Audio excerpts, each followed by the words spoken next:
হ্যাঁ 13 নাম্বার আছে। 13 নাম্বার কি? খাওয়ার পর দোয়া পড়া।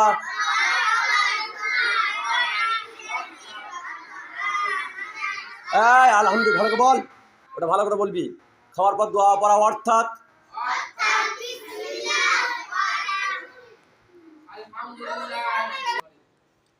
খাওয়ার পর